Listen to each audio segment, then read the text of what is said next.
Hai, kalian pernah nggak sih kepikiran di tengah Jakarta yang penuh gedung pencakar langit atau Bali yang terkenal mewah di mata dunia, masih ada loh jutaan orang Indonesia yang susah payah hanya untuk makan buat hari ini. Berdasarkan BPS per September 2024, tercatat sekitar 24,6 juta orang Indonesia yang hidup di bawah garis kemiskinan.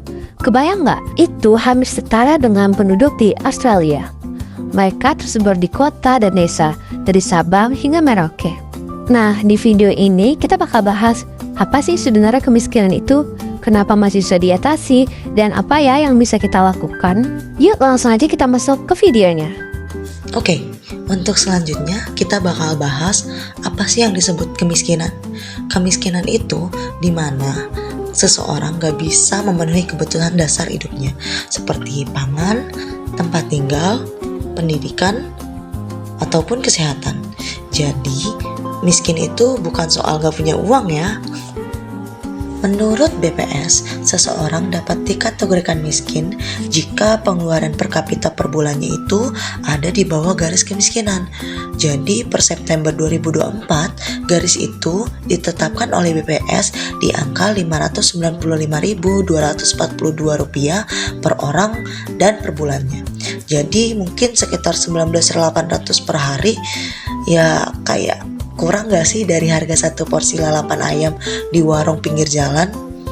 Sama garis kemiskinan BPS itu bisa kita bagi menjadi dua komponen, yaitu 74,5 untuk makanan dan sisanya itu ada di pakaian, transportasi, dan kesehatan.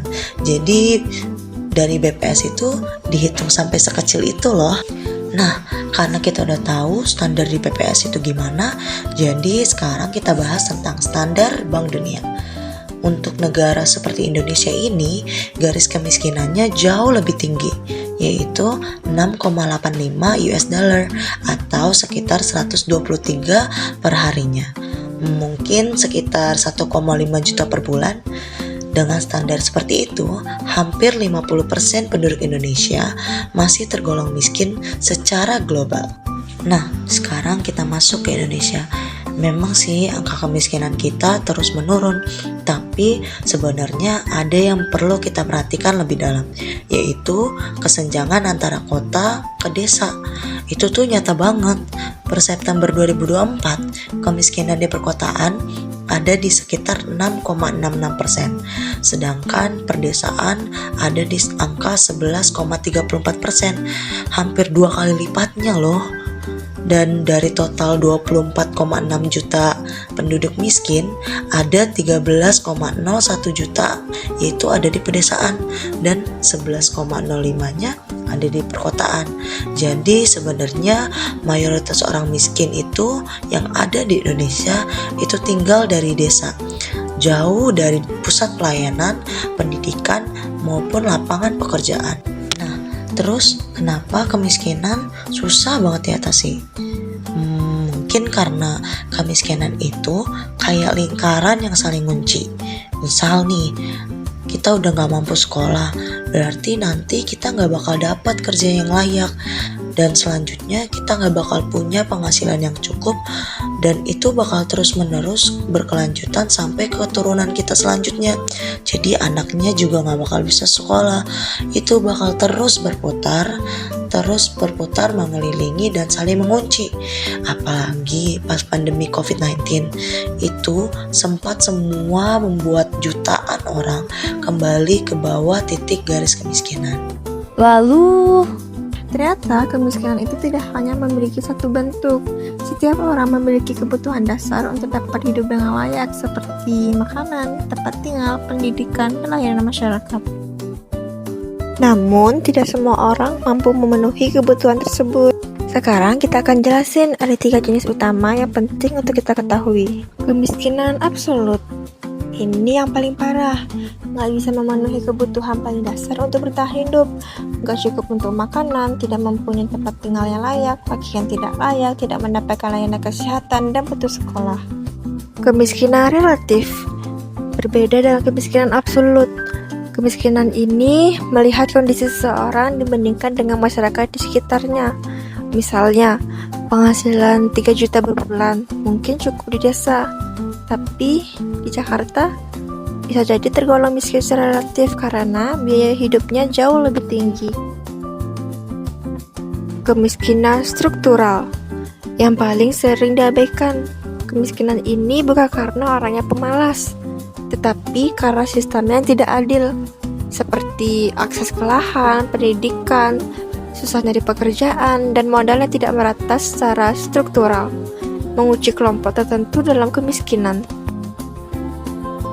Adapun juga bentuk-bentuk nyatanya Indonesia seperti kemiskinan ketenaga kerjaan. Terjadi ketika banyak masyarakat bekerja di sektor informal tanpa gaji tetap maupun jaminan sosial. Kemiskinan pendidikan terjadi ketika anak-anak tidak bisa melanjutkan sekolah karena biaya. Mereka terpaksa berhenti sekolah dan kehilangan kesempatan untuk meraih masa depan yang lebih baik. Kemiskinan kesehatan terjadi ketika masyarakat tidak mampu mengakses layanan kesehatan yang layak karena keterbatasan biaya. Hal ini menyebabkan penyakit sulit dicegah dan diobati sehingga kualitas hidup menurun. Kalau kemiskinan dibiarkan terus berkembang, dampaknya berantai seperti kualitas SDM turun, ketimpangan sosial melebar, kriminalitas naik, dan daya saing negara melemah. Tapi kabar baiknya ini bisa dirubah, dan hal ini membutuhkan untuk kita semua saling terlibat. Lalu, apa yang bisa kita lakukan? Pemerintahan memiliki peran penting dalam mengurangi kemiskinan, yaitu dengan memperkuat program perlindungan sosial seperti PKH, BLT, dan KIP, serta meratakan pembangunan hingga ke daerah-daerah terpencil, agar seluruh masyarakat memperoleh kesempatan yang sama. Kita semua juga bisa ikut berperan. Mulailah dengan membeli produk UMKM lokal, memastikan bantuan diberikan kepada yang membutuhkan, dan memperlakukan semua orang tanpa diskriminasi.